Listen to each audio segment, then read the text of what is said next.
Hollywood once whispered that Kendrick Lamar was finished, that his music was too obscure for American taste, that his skin was too dark for anyone to really listen to his rap. But by the year 2026, Kendrick Lamar stood on the Grammy stage holding the biggest trophy, shattering records the entire industry once believed no one could touch.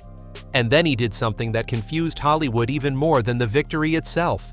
He disappeared. No celebration party, no victory lap tour.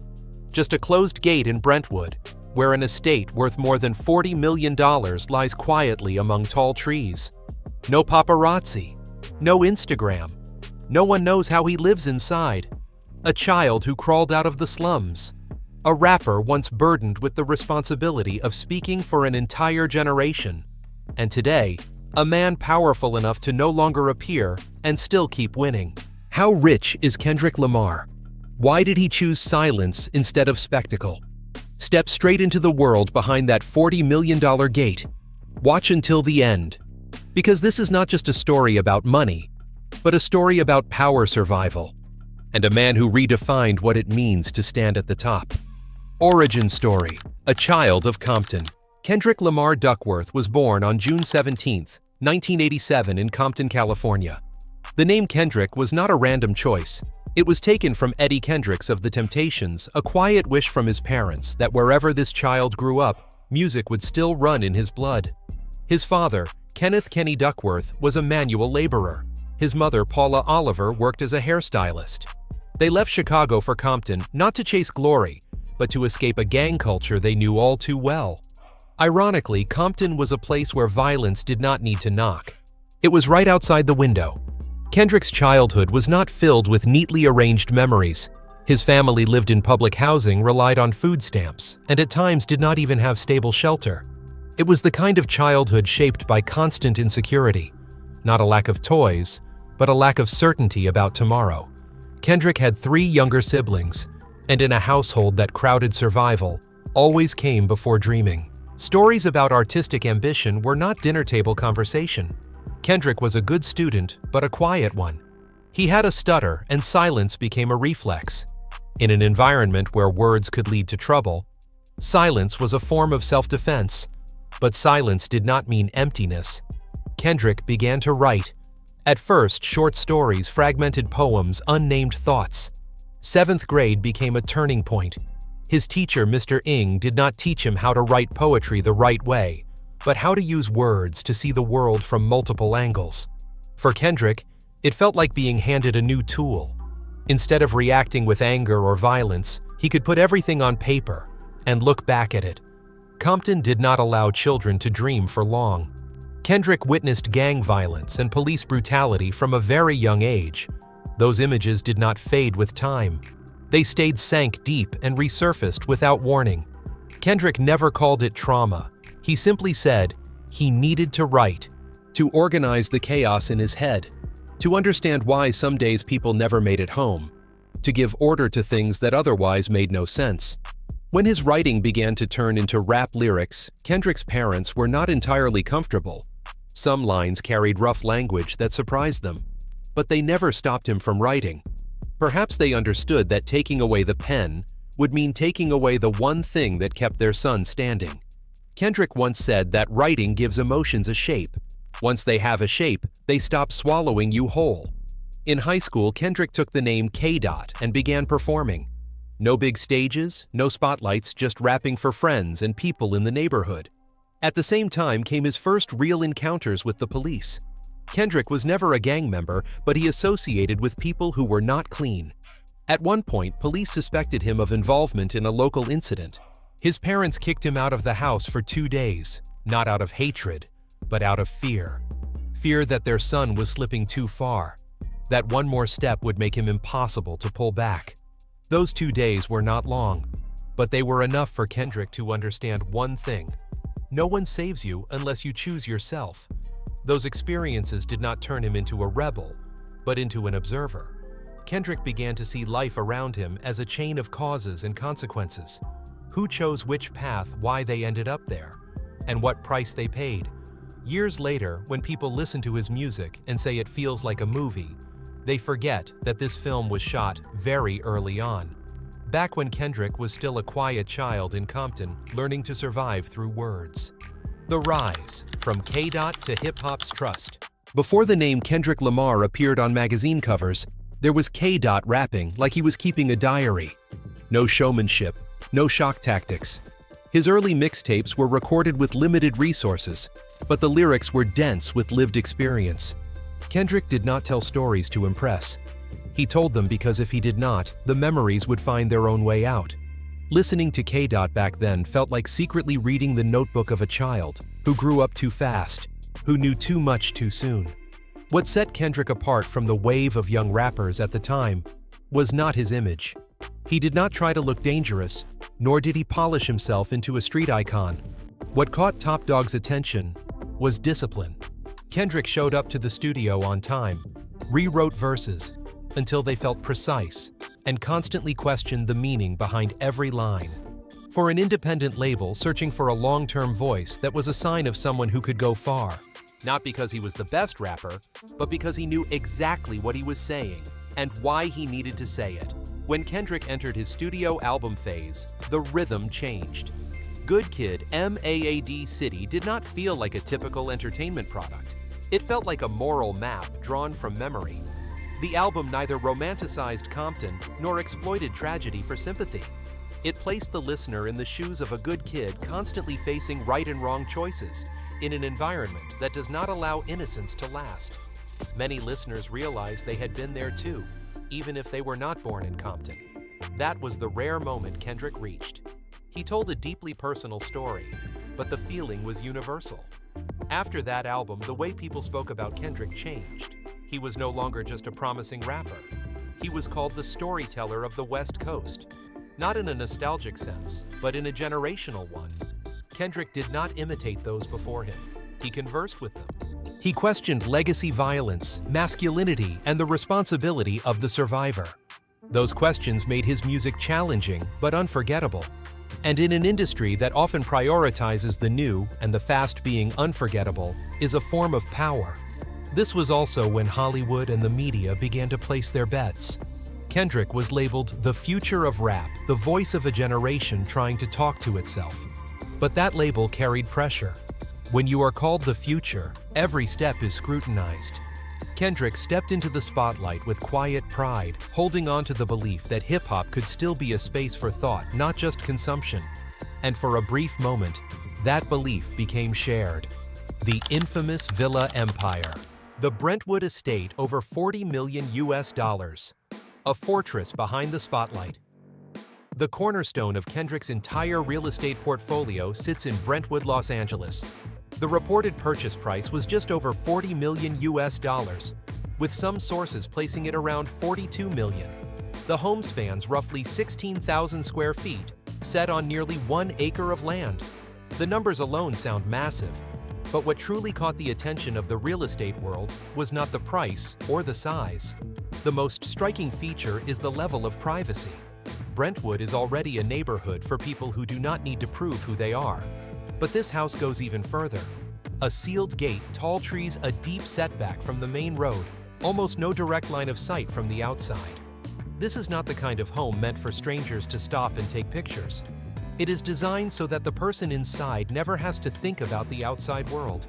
Inside, it has every amenity expected of a top-tier estate. A private gym, a wine cellar, a large swimming pool, a separate guest house. But the layout reveals a very clear philosophy. The space is not designed for parties.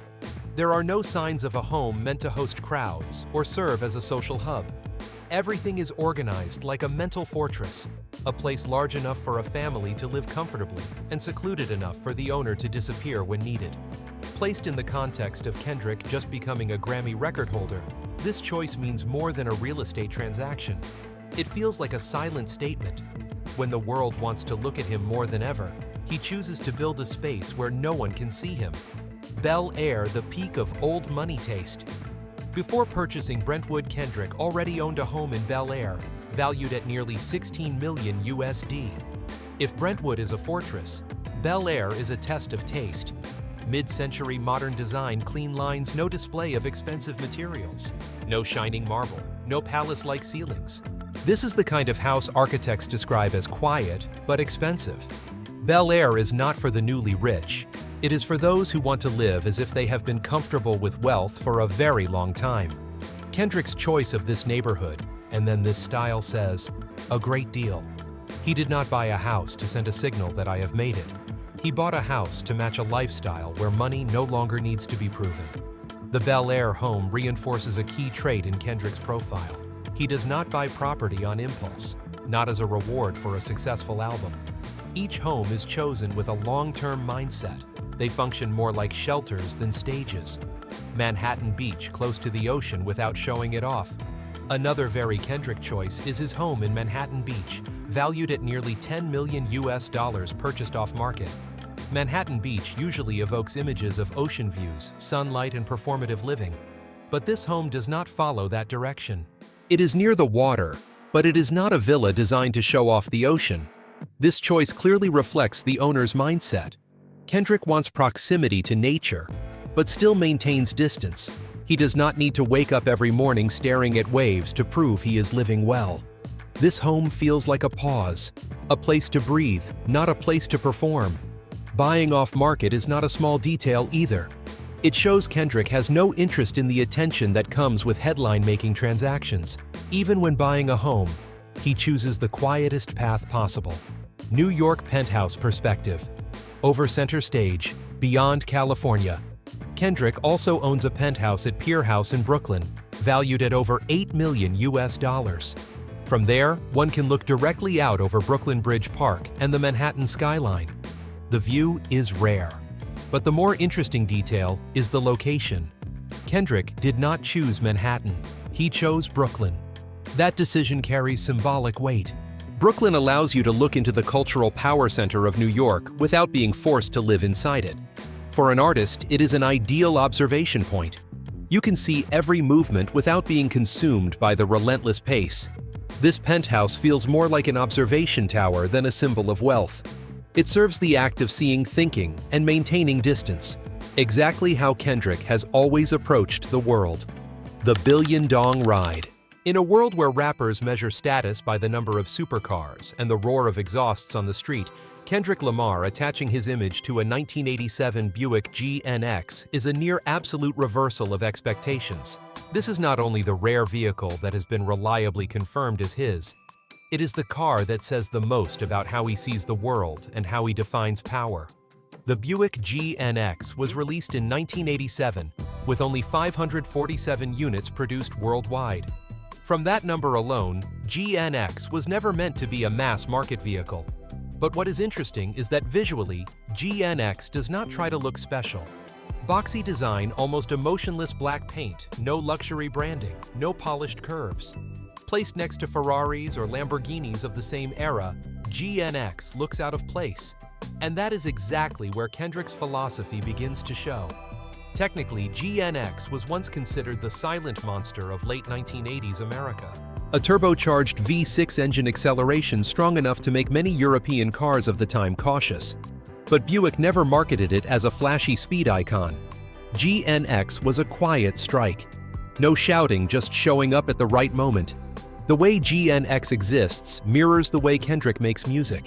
It does not please the ear immediately. It does not chase mass approval. But once understood, it is difficult to dismiss. On the collector market today, Buick GNX prices range from around $170,000 to nearly $200,000 USD depending on condition. By luxury car standards, that number is not shocking. Kendrick could easily purchase cars costing 10 times more. But he does not choose cars by price tier. He chooses them by meaning. GNX is not meant to prove he is rich. It serves as a reminder that wealth does not require display. The Buick GNX is deeply tied to Kendrick's childhood memories and the cultural context he grew up in. It represents old America streets, where American cars dominated, where power was internal, rather than painted on the surface. GNX arrived at the end of an era when American cars were beginning to lose ground to Europe and Japan in image and technology. It feels like a late but proud act of defiance. And that reflects Kendrick clearly. An artist emerging from Compton representing not the glamour of the entertainment industry, but the forgotten memory of hip-hop. It is no coincidence that Kendrick titled an album GNX. When he uses that name, he is not talking about a car. He is talking about a state of being. Compressed power that does not need to roar.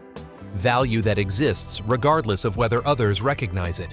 GNX is a perfect metaphor for Kendrick himself. Quiet on the outside, reserved, but internally a complex system of thought, discipline, and force. What stands out is that when media talk about Kendrick, they often try to associate him with Rolls-Royce, Bentley, or Lamborghini. Online lists are plentiful. But when examined closely, those lists all share the same problem. No reliable paparazzi photos, no public registration records, no confirmation from major outlets. With an artist as private as Kendrick, lack of evidence means no claim should be made. And on a deeper level, it reveals something else. If Kendrick truly owned a fleet of supercars, there would be no reason for them to remain this completely hidden for years. The absence of supercars in Kendrick's public image is not accidental. It is a deliberate choice. He does not view luxury cars as part of his identity. He does not use vehicles to speak on his behalf. Instead, he chooses a car that those who do not understand will see as ordinary, even outdated. But those who do understand will recognize it as a declaration. The Buick GNX does not appear on red carpets. It has no role in spectacle. It exists as an object of memory, something that connects the Kendrick of today with the boy who grew up in Compton, viewing the world with caution, but without bitterness. In an industry where everything is pushed to extremes, Kendrick chooses a symbol that moves in the opposite direction. A car that does not need to win the image race to hold value. And perhaps that is what makes the Buick GNX the perfect car for Kendrick Lamar. Not because it is the fastest, the most expensive, or the rarest, but because it represents a philosophy of living. Living strong enough to not need proof. Living deep enough to not be pulled into the noise. In the silence of the GNX, Kendrick's voice is heard clearly. The incident, when fame begins to weigh heavy. There was a moment in Kendrick Lamar's career when everything stopped running on creative momentum alone. It was when fame reached a level that no longer allowed him to just be an artist. Success, once a reward for discipline and depth, began to turn into an invisible mass of pressure. The public wanted more. The industry demanded clarity. And Kendrick, without ever saying it out loud, was placed into a position no one asked if he was ready for. Expectations were no longer limited to a good album. Kendrick had been called the voice of a generation, the storyteller of the West Coast, the moral benchmark of modern hip-hop. When you carry labels like that, each new release is no longer heard as music. It is dissected like a manifesto. Every lyric is read as a stance. Every silence is interpreted as a political signal. Kendrick was no longer allowed to be wrong, and certainly not allowed to be quietly silent. From that point on, every album felt like a moral trial.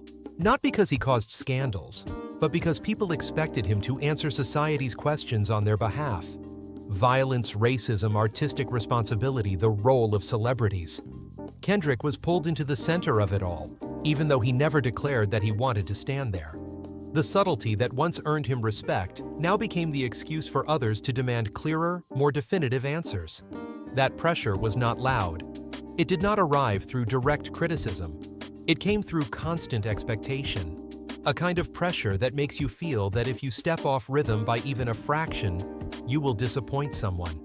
And for Kendrick, who grew up in an environment where every choice had consequences, that feeling was not unfamiliar. The difference was that this time, the consequences no longer lived within a neighborhood. They existed on a global scale. Then Kendrick began to withdraw. Not with an announcement, no press release. He simply disappeared from media. No long interviews, no constant appearances, no explanations. That absence unsettled people more than words ever could. In an industry accustomed to constant visibility, silence was read as a sign of crisis. Questions began to surface. What is Kendrick struggling with? Does he still want to continue? But the truth is likely simpler and harder to accept. Kendrick was trying to preserve himself. When everything you say is magnified, when every decision is assigned, meaning beyond its original intent, withdrawal becomes a form of self-defense. Not escape, but stepping back to breathe. Kendrick understood that if he continued to appear at the pace and intensity expected by the public, The cost would not be mere exhaustion. It could be the loss of the right to think privately, to doubt, to not yet know what you believe. This breaking point did not cause a career collapse. On the contrary, it created a prolonged tension. Kendrick was still there, still mentioned, but in a more cautious tone. He stopped running at the media's rhythm. He forced the media to wait. And in that waiting, a question began to form, even if no one said it directly. If Kendrick kept appearing as before, what would he have to give up? Inner freedom, honesty with himself, or the ability to be silent without being interpreted? At this quiet fracture, Kendrick did not choose confrontation. He chose distance. And that distance shaped the rest of the journey. Not as an artist swallowed by fame, but as a human being learning how to survive after becoming a symbol. Intentional silence. The strangest thing about Kendrick Lamar's fall is that it did not come with scandal. No controversy, no shocking statements, no explosive moment for the media to latch onto. And precisely because of that, his silence became unsettling to many. In a culture that measures value by frequency of appearance, Kendrick's retreat was misread as arrogance. People began speaking about him differently. Less excitement, more caution. From the position of the beloved figure, Kendrick gradually became the inaccessible one. No more long interviews. No more detailed explanations of intent. No more appearances timed to public expectation. This change did not come from turning his back on the audience. It came from Kendrick recognizing a simple truth.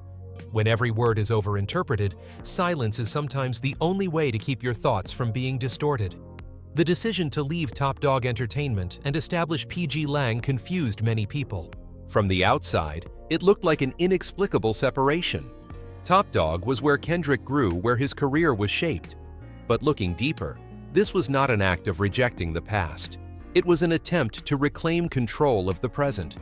Kendrick no longer wanted to operate within a structure where every release was scheduled, positioned, and assigned commercial expectations before it could be heard as art. PG Lang was not introduced as a traditional record label. It was vague, difficult to define, and intentionally unclear about what it was. That ambiguity reflected Kendrick's state of mind at this stage. He no longer wanted to be boxed into the role of the rapper who speaks for a generation. He wanted to create a space where ideas could exist before being labeled. To the public, this period was easy to view as a stumble.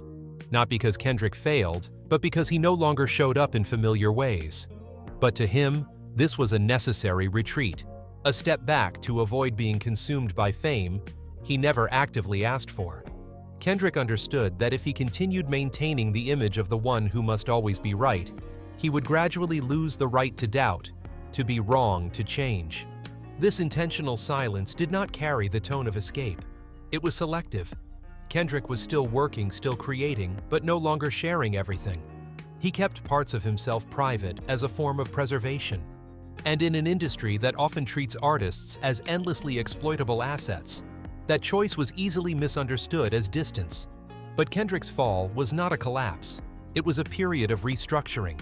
Quiet, undramatic, but filled with internal tension. A man at the top choosing to step back, not out of weakness, but out of understanding that long-term survival matters more than immediate approval. In that silence, Kendrick did not lose himself. He was keeping himself. The $40 million estate and the definition of GOAT. After all the appearances and disappearances, after the silences that made people restless, Kendrick Lamar leaves behind an answer that uses very few words, but says everything clearly. It is not found in an interview, not in a rap verse. It sits behind the closed gate of the Brentwood estate, worth over $40 million. A place that does not show off, does not perform, and seems to deliberately turn its back on what fame usually demands. Brentwood is already a neighborhood for people who have passed the stage of needing to prove themselves. But Kendrick's home there carries another layer of meaning. It is sealed. Sealed to the point that outsiders can hardly imagine what it looks like inside. No house tours, no interior photos released to feed curiosity. In an era where wealth is often measured by how effectively it provokes envy, Kendrick chooses to be rich without letting anyone know how he lives. This house is not a symbol of victory. It feels like a shelter, a space built to protect the most fragile thing Kendrick has at this stage: his clarity. After years of being cast as a symbol, expected to represent things larger than himself, Kendrick uses money to buy back the right to be silent, the right to exist outside the constant gaze of the public. What makes this choice especially thought-provoking is its parallel context. At the same time, Kendrick reached a new career peak. Grammy 2026 record-breaking wins extended applause. In terms of achievement, he lacked nothing to be proud of. But instead of expanding his presence, he narrowed it. Instead of stepping deeper into the spotlight, he stepped back behind the green barriers of Brentwood. Those two images exist simultaneously. A Kendrick whose name is called on stage, and a Kendrick who disappears immediately after. A man breaking records, and a man closing the gate. This contrast forces a reconsideration of what GOAT means. For a long time, GOAT has been understood as the one who appears the most speaks. The loudest occupies the most space. Kendrick offers a different definition, without ever stating it. GOAT is the one who is not consumed by his own victories. Looking back at the entire journey, the Brentwood estate is not a random destination. It is the logical result of a long process. From a Compton kid learning to survive through words, to an artist expected to answer on behalf of society, Kendrick has always understood the cost of presence. He knows that the spotlight does not only illuminate, it also exposes corners people are not ready to face. The $40 million home, therefore, is not about luxury. It is about boundaries. Boundaries built after Kendrick realized that if he did not set limits himself, the world would do it for him in far harsher ways. Here, wealth is not used to expand influence, but to shrink it to a level a human being can endure. This becomes even clearer when placed next to how Kendrick handled fame after Grammy 2026. No victory interview run, no self-crowning statements. He let the achievements stand on their own. No explanation, no emphasis. In an industry where winning usually triggers maximum exploitation, Kendrick chose the opposite. He let the win pass, then returned to a place where no one demanded further commentary. Here, the central question of the story begins to find its answer. Not through words, but through the way he lives. Kendrick shows that GOAT is not the one who is constantly present to prove worth. GOAT is the one who can step away without fear of being forgotten. Because when value runs deep enough, it does not need constant repetition to exist. The Brentwood estate thus becomes an inverse symbol, not of wealth, but of autonomy. A place where Kendrick can shed the labels the world places on him. Grammy winner, cultural icon, voice of a generation. Inside that space, he only needs to be a man living with his family, thinking and keeping his inner life from eroding. The realization here is not about the $40 million figure. It is about Kendrick using success to build walls, not launch pads. While many use fame to move deeper into the machinery, Kendrick uses it to step outside. And that choice is what makes his definition of GOAT different. At the end of this journey, there is no grand conclusion. Just one image worth sitting with. An artist who has just achieved absolute victory walks through a closed gate, leaving the noise behind. Not because he disdains the spotlight, but because he understands the cost of living under it forever. And perhaps at the peak of fame, knowing when to turn away from applause is the clearest sign of strength.